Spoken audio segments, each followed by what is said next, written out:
Hello friends, welcome to my channel. আজকের রেসিপিতে থাকছে ভীষণই খাস্তা ফুলকো আর ভেতরে একদম পুরে ঠাসা পুরীর একটি রেসিপি। সন্ধ্যের চায়ের আড্ডায় এরকম একটা স্ন্যাক্স থাকলে তো কথাই নেই। দোকানের পুরীর থেকে স্বাস্থ্যসম্মত তো বটেই, আর এটা খেতেও অসম্ভব টেস্টি হয়। ছোট থেকে বড় সবাই এটা খুবই পছন্দ করে খাবে। তো চলুন দেখে নেওয়া যাক এই রেসিপিটি। এই জন্য আমি মেজারিং কাপের 2 কাপ ময়দা নিয়েছি। এটা আটা দিয়েও করা যাবে। এতে দিচ্ছি আমি হাফ টিস্পুন লবণ আর 1 টিস্পুন চিনি। সবকিছু খুব ভালোভাবে মিশিয়ে নিচ্ছি। আর যেহেতু আমি এখানে 2 কাপ ময়দা নিয়েছি, সেজন্য আমি 2 টেবিল চামচ সাদা তেল দিব। তেলের সাথে ময়দা খুব ভালোভাবে ময়ান দিতে হবে।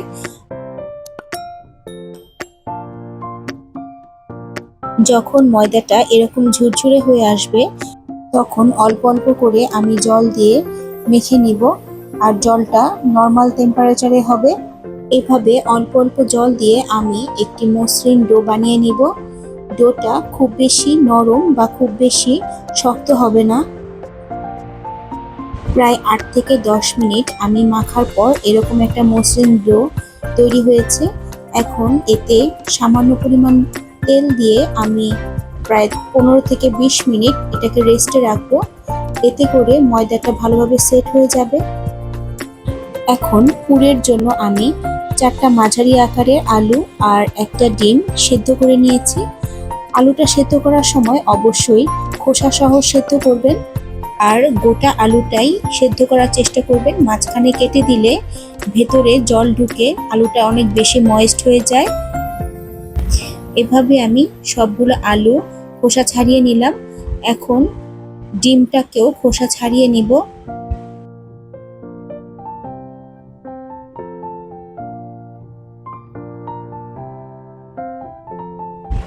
এখন সেদ্ধ করা ডিম আর আলুটাকে একটি স্ম্যাশারের সাহায্যে খুব ভালোভাবে স্ম্যাশ করে নিতে হবে।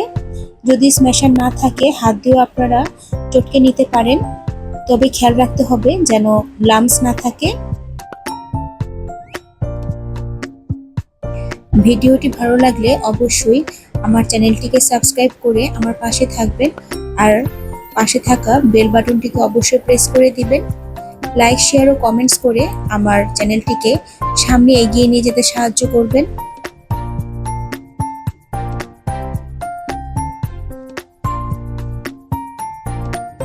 পুর তৈরির জন্য আমরা একটি কড়াইতে 2 টেবিল চামচ সাদা তেল গরম করে তাতে 1/4 কাপ কুচানো পেঁয়াজ দিব।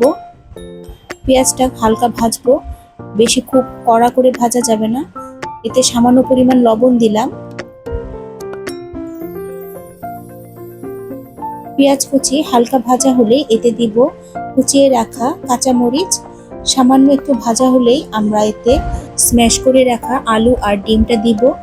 দিয়ে খুব ভালোভাবে তেলের সাথে মিশিয়ে দিতে হবে।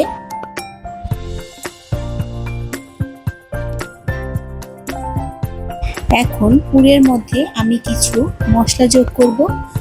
1 চা চামচের মতো দিলাম চিলি ফ্লেক্স, হাফ চা চামচের মতো দিলাম ভেজে রাখা জিরের গুঁড়ো, আর 1/4 চা চামচের মতো দিলাম গরম মশলার গুঁড়ো। এখানে গরম মশলার গুঁড়োর মধ্যে আছে দারচিনি আর এলাচ। সামান্য একটু হলুদের গুঁড়ো দিলাম, এতে কালারটা খুব ভালো আসবে। সবকিছু খুব ভালোভাবে মিশিয়ে নিতে হবে। এই সময় আপনার লবণটা একটু চেক করে নেবেন। শেষে দিলাম ধনেপাতা কুচি। ধনেপাতা কুচি দেওয়ার পর খুব বেশি সময় আর রাখবো না, এর ফলে ধনেপাতার গন্ধটা নষ্ট হয়ে যাবে। সাথে সাথে নামিয়ে নিলাম, আর এটাকে খুব ভালোভাবে আমি ঠান্ডা করে নিব।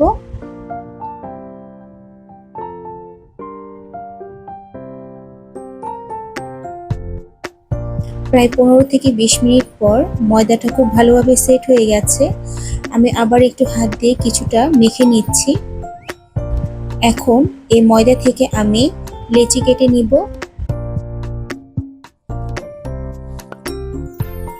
লেচিগুলো লুচির থেকে কিছুটা বড় সাইজের হবে। মাখানো ময়দা থেকে আমি সমান করে সবগুলো লেচি তৈরি করে নিচ্ছি।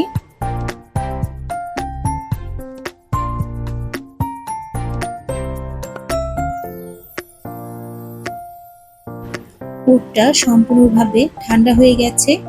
পুরগুলোকেও আমি লেচির মাপে করে গোল গোল বলের আকারে গড়ে নিব।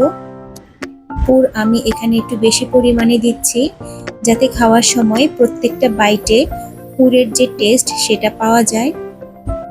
আমি যে কয়টা লেচি তৈরি করেছি ঠিক সেই কয়টাই পুরের বল তৈরি করে নিলাম। এখন সামান্য পরিমাণ ময়দা ছিটিয়ে একটা লেচি নিয়ে ছোট্ট একটা লুচির মতো প্রথমে করে নিব। এখানে খুব বেশি ময়দা ব্যবহার করা যাবে না।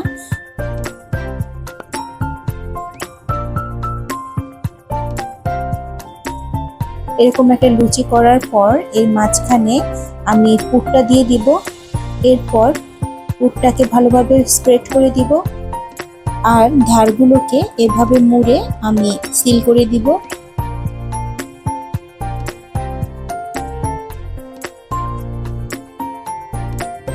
এভাবে একটা লেচিতে পুর ভরা হয়ে গেল। সামান্য পরিমাণ আমি ময়দা ছিটিয়ে সিল করা অংশটাকে আমি নিচে দিব। নিচে দিয়ে হালকা হাতে প্রেস করে আমি পুরিটাকে বেলে নিব। পুরিটা বেলার সময় হালকা হাতে বেলে নিতে হবে, যাতে ভেতরের পুরটা পুরির সব দিকে সমানভাবে স্প্রেড হয়ে যায়। আর আমি পুরিটাকে কিছুটা মোটা রেখেই বেলবো।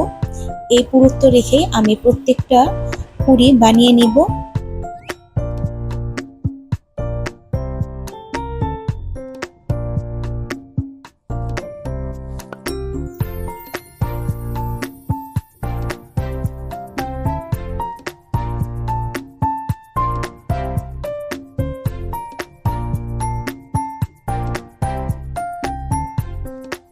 এইভাবে আমি একে একে সবগুলো পুরি বেলে নিচ্ছি।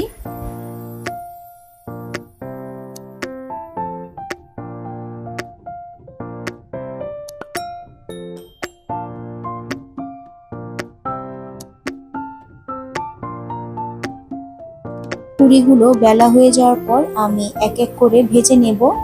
আমি ফ্রাই প্যানে প্রথমে তেলটা খুব ভালোভাবে গরম করেছি। এরপর আমি চুলোর আঁচটাকে মিডিয়ামে রেখে একটু সময় নিয়ে আমি পুরিগুলোকে ভেজে নেব। চুলোর আঁচটা যদি খুব বেশি দিয়ে ভাজা হয় তাহলে পুরিগুলো খুব তাড়াতাড়ি কালার হয়ে যাবে, ভেতরটা কাঁচা থাকবে আর কিছুক্ষণ পরেই সেই খাস্তা ভাবটা আর থাকবে না।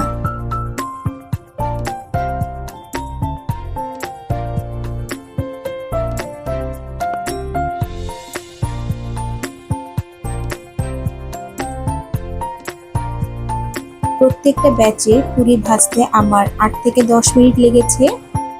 আর প্রত্যেকটা পুরি খুব সুন্দর ফুলে উঠছে। এরকম কালার চলে আসলেই আমি একে একে সবগুলো পুরি উঠিয়ে নিব।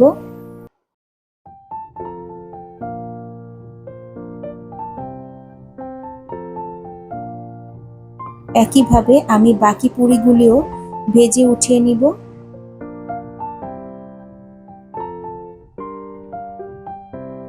দোকানে তৈরি করা পুরির থেকে এটা খেতে যেমন অনেক বেশি টেস্টি হয় আর ঠিক তেমনি এটি স্বাস্থ্যসম্মত। আমার এই রেসিপিটি ফলো করে একবার অবশ্যই বাসায় ট্রাই করবেন। বাচ্চা থেকে বড় সবাই এটা খেতে খুবই পছন্দ করবে। এই তো হয়ে গেল ভীষণ মজার ডিম আলুর পুরি। এটি দেখতে যেমন সুন্দর, খেতে তার থেকেও বেশি ভালো। আশা করি সবার খুব ভালো লেগেছে। আজ এ পর্যন্তই, ফিরবো নতুন কোনো ভিডিও নিয়ে। সে পর্যন্ত সবাই খুব ভালো থাকবেন। ধন্যবাদ।